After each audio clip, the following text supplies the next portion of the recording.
dimineață ploioasă de iunie la Shukeien Garden din Hiroshima. Grădina construită în 1620 de maestrul de ceai Ueda Soko la ordinul daimyoului Asano Nagaakira. Acest lac se numește Takuei și este dominat de 14 insule mici ce produc în miniatură insulele mării interioare Seto. O tânără în kimono violet deschis stă pe podul de piatră arcuit Kotokyoul, dintre puținele elemente care a supraviețuit.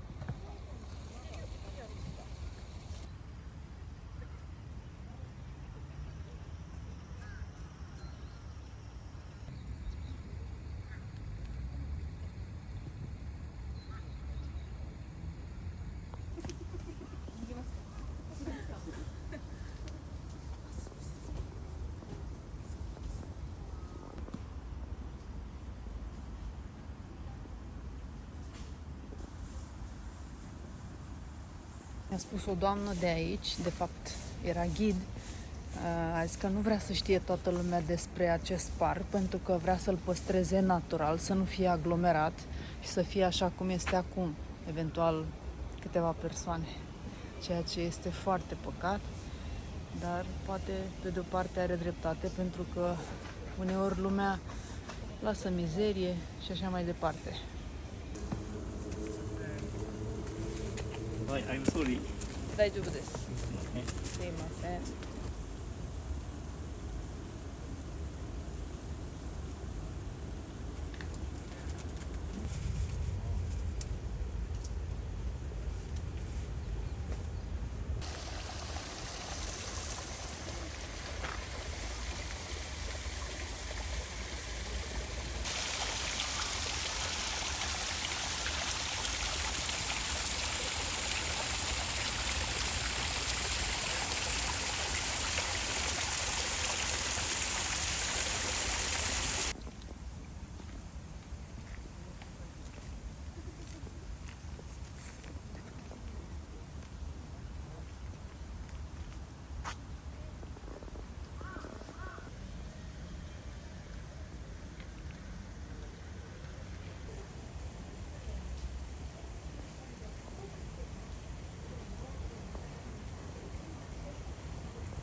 Căsuță foarte veche, care e superbă.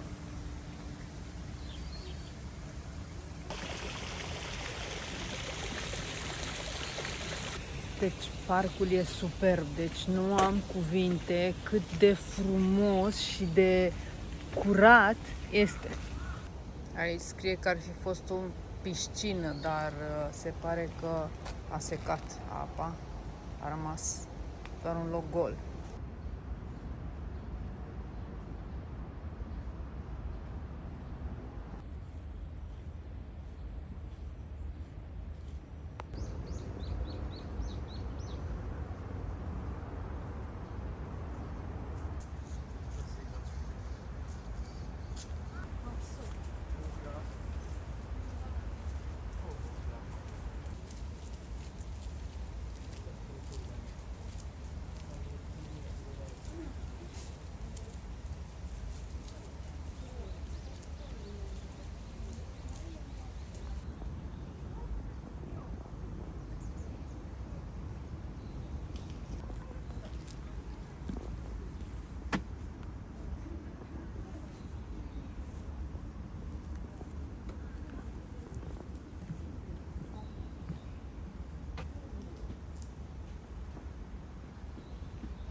ce frumos! Bărcuța asta are flori.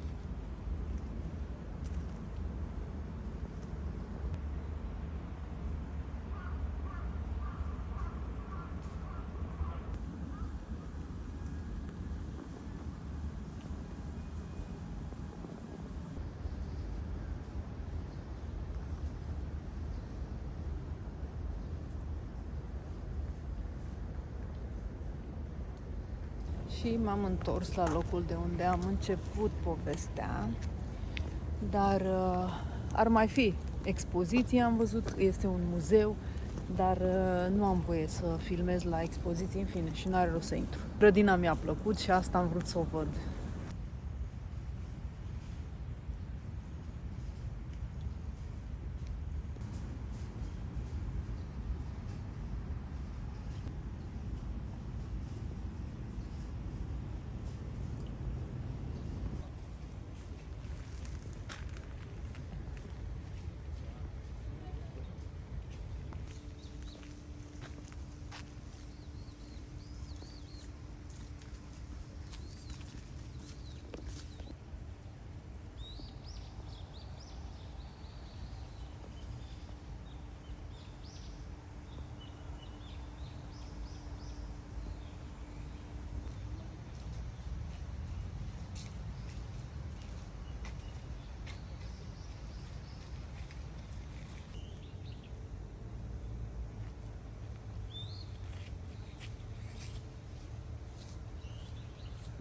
Aici, sincer, nu prea ai nevoie de multe cuvinte, pentru că imaginile vorbesc de la sine și așa este.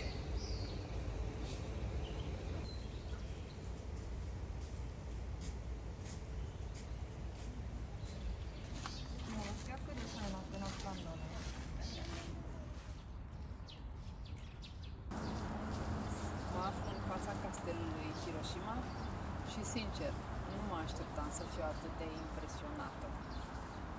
Băi, nu mă impresionează nimic așa ușor. Locul acesta are o istorie de peste 400 de ani. A fost construit în 1589 de lordul Mori Terumuto, chiar pe malul râului Ota, și era considerat unul dintre cele mai impunătoare castele din Japonia feudală. Localnicii îl numesc Rigyo, castelul Kar, după peștii care trăiau în șanțurile din jur. Dar ce îl face cu adevărat special nu e vârsta lui, e faptul că ce vedeți acum nu ar trebui să existe. În august 1945, bomba atomică a distrus castelul complet. Era la mai puțin de 1 kilometru de epicentru. Nu a rămas absolut nimic din el. Și totuși, în 1958, orașul l-a reconstruit turn cu turn, etaj cu etaj. Acum, în interior, există un muzeu fascinant, la care eu nu o să intru, că nu am timp. Am zborul mai târziu. Din epoca samurailor și despre istoria Hiroshimei. Merită cel puțin o oră, poate 2, dacă ești curios. Eu sunt curios, dar n-am timp. Afară, grădinile sunt perfecte pentru o plimbare liniștită. Din motive de siguranță, se pare că acest castel a fost închis din martie 22 anul acesta, 2026. Uitați că scrie acolo. Vreau să văd cât costă să vă spun, dar nu mai are rost. Vreau să mergem mai departe pentru că mai am câte ceva de vizitat și de filmat și nu vreau să pierd timpul, că nu vreau să pierd zborul pentru întoarcere în Tokyo. Schimb părculețul care este aproape de castelul de aici din Hiroshima. Nu e atât de frumos pe cât a fost cel de dinainte care l-am filmat. Acela într-adevăr e superb. Da, sunt copaci, e drept, dar e mai simplu așa. Și cu niște ruine pe acolo, cred că se văd. Așa, nimic important.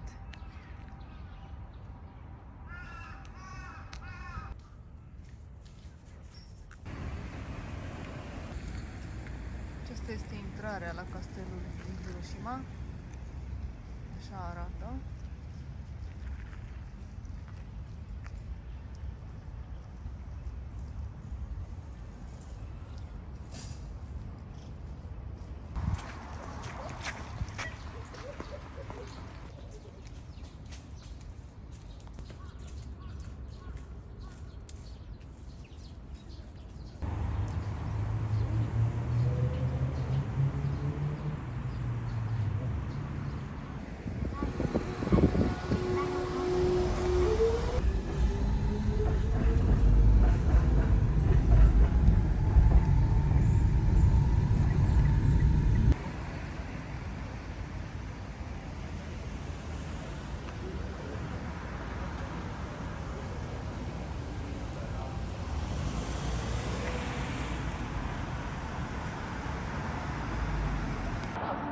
Iar lângă domul bombei atomice din Hiroshima se înalță un turn special.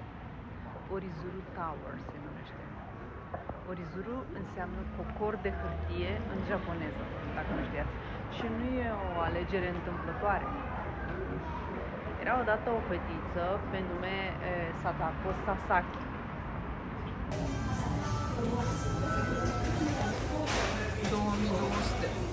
de persoană. Și că trebuie să iau liftul de aici. Am cumpărat bilet, mă duc sus.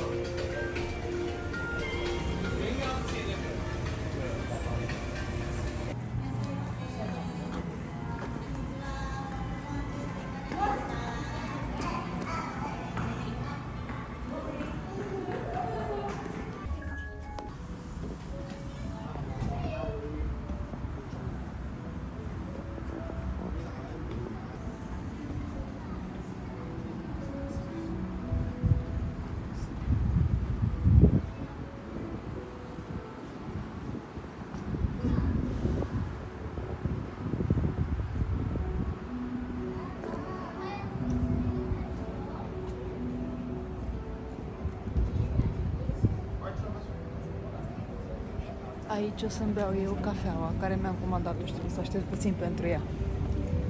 Ei, e superb aici! La Orizuru Tower. Uite, se vede și castelul Hiroshima care l-am filmat. Uitați domul, ce a mai rămas din el.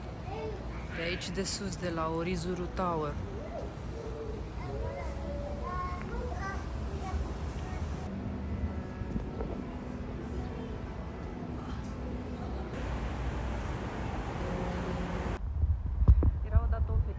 Pe nume Sadako Sasaki, supraviețuitoare a bombardamentului atomic din 1945. Ea a început să plieze cocori de hârtie, unul câte unul, crezând că dacă va pila 1000, îi se va îndeplini o dorință să se vindece.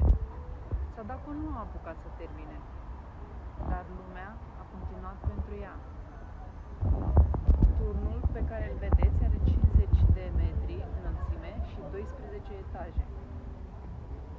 Nu a fost construit de la zero. A fost cândva o simplă clădire de birouri. În 2016, Tetsuya Matsuda, pe atunci director executiv Mazda, compania aceea de mașini, a cumpărat și a transformat clădirea într-un loc dedicat memoriei și păcii. A fost renovată ecologic, folosind lemn din Hiroshima și județul vecin Okayama și proiectată de arhitectul Hiroshi Sambuichi, un fiu al acestui oraș, cunoscut în toată lumea pentru clădiri care respiră odată cu natura. De aici de sus, de pe terasa deschisă, poți vedea parcul memorial al păcii, domul care a supraviețuit bombei și mai departe muntele Misen de pe insula sacră Miyajima. Hiroshima te învață ceva rar, că din cenușă poate înflori speranța și că uneori un singur cocor de hârtie spune mai mult decât orice cuvânt. Și astfel, ca și orașul însuși, clădirea are născut.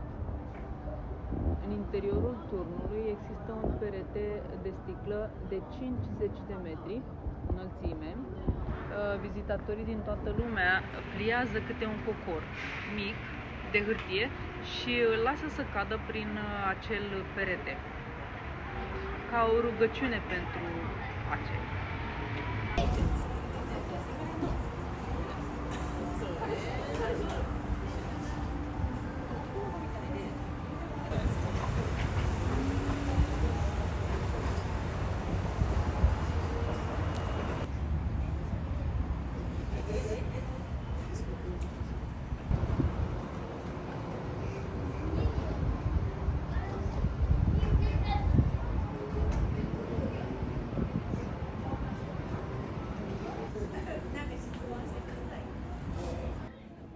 O cafeluță, deși am băut de dimineață, dar este o cafea cu lapte.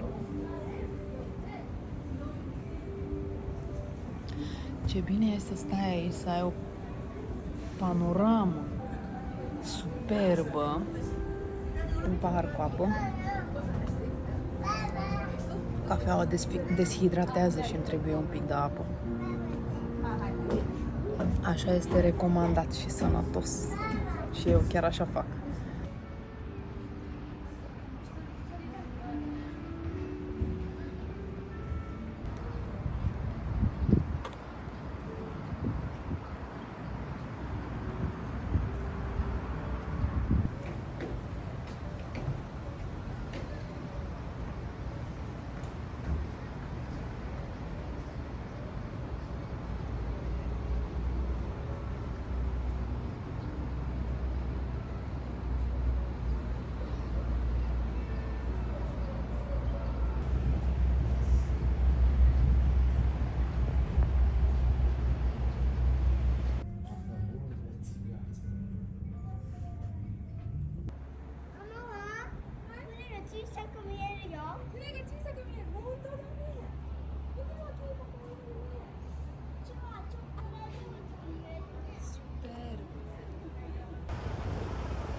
Filmat din toate unghiurile și totuși nu mă satur.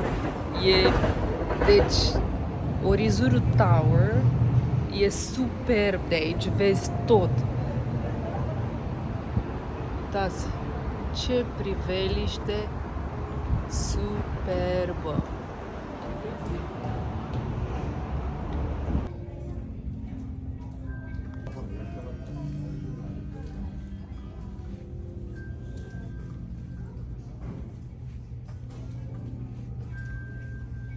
Mai sunt locuri goale, deci lumea continuă povestea fetiței. Lumea face origami.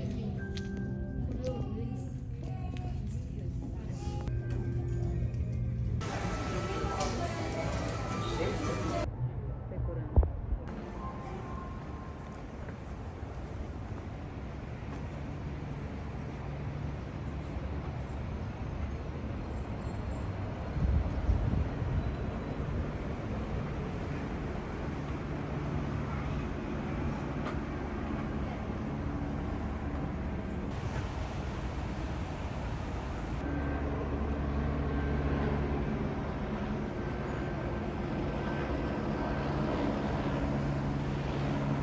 Să ajungi mai repede jos, trebuie să dai cu topogan. Pentru cei care vor să coboare pe topogan, ce mișto!